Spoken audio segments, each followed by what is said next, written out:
बहुत समय पहले की बात है। एक महाज्ञानी पंडित हिमालय की पहाड़ियों में कहीं रहते थे। लोगों के बीच रह रहकर वह थक चुके थे और अब ईश्वर भक्ति करते हुए एक सादा जीवन व्यतीत करना चाहते थे। लेकिन उनकी प्रसिद्धि इतनी थी कि लोग दुर्गम पहाड़ियों, सकरे रास्तों, नदी झरनों को पार करके भी उससे मिलना चाहते थे। उनका मानना था कि यह विद्वान उनकी हर समस्या का समाधान कर सकता है। इस बार भी कुछ लोग ढूंढते हुए उसकी कुटिया तक आ पहुंचे। पंडित जी ने उन्हें इंतजार करने के लिए कहा। 3 दिन बीत गए। अब और भी कई लोग वहां पहुंच गए। जब लोगों के लिए जगह कम पड़ने लगी, तब पंडित जी बोले, आज मैं आप सभी के प्रश्नों का उत्तर दूंगा, पर आपको वचन देना होगा कि यहाँ से जाने के बाद आप किसी और से इस स्थान के बारे में नहीं बताएंगे, ताकि आज के बाद मैं एकांत में रहकर अपनी साधना कर सकूं। चलिए अपनी अपनी समस्याएं बताइए। यह सुनते ही किसी ने अपनी परेशानी बतानी शुरू की, लेकिन वह अभी कुछ शब्द ही बोल पाया था कि बीच में किसी और ने अपनी बात कहनी शुरू कर दी।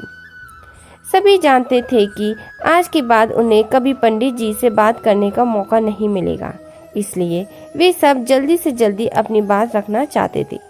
कुछ ही देर में वहां का दृश्य मछली बाजार जैसा हो गया और अंततः पंडित जी को चीख कर बोलना पड़ा, कृपया शांत हो जाइए।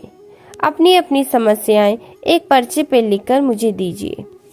सभी ने अपनी समस्याएं लिखकर आगे बढ़ा दी। पंडित जी ने सारे पर्चे लिए और उन्हें एक टोकरी में डालकर मिला दिया और बोले, इस टोकरी को एक दूसरे के पास कीजिए। हर व्यक्ति एक पर्ची उठाएगा और उसे पढ़ेगा। उसके बाद उसे निर्णय लेना होगा कि क्या वो अपनी समस्या को इस समस्या से बदलना चाहता है।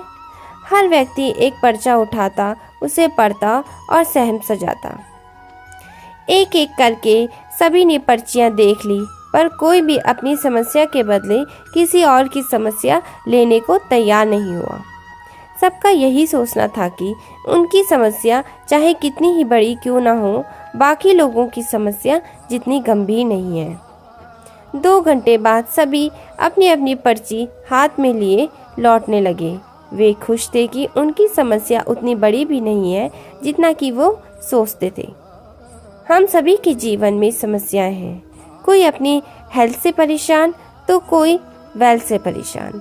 हमें इस बात को एक्सेप्ट करना चाहिए कि लाइफ है तो छोटी बड़ी समस्याएं आती ही रहेंगी। ऐसे में दुखी होकर उसी के बारे में सोचने से अच्छा है कि हम अपना ध्यान उसके निवारण में लगाएं, और अगर उसका कोई सल्यूशन ना हो तो उन्हें प्रोडक्टिव चीज़ों पर फोकस करें। हमें लगता है कि सबसे बड़ी समस्या हमारी ही है, पर यकीन जानिए इस दुनिया में लोगों के पास इतनी बड़ी बड़ी प्रॉब्लम्स हैं कि हमारी तो उनके सामने कुछ भी नहीं। इसलिए ईश्वर ने जो भी दिया है उसके लिए थैंकफुल रहिए और एक खुशहाल जीवन जीने का प्रयास करिए। हर रोज अपने आप को बीते हुए कल से बेहतर बनाएं। एक दिन आप काफ़ी बेहतर बन जाओगे। दोस्तों, अगर आपको हमारी कहानियाँ पसंद आती है तो चैनल को लाइक, शेयर और सब्सक्राइब ज़रूर करें और कमेंट करके हमें ज़रूर बताएं कि आपको हमारी कहानी कैसी लगी। धन्यवाद।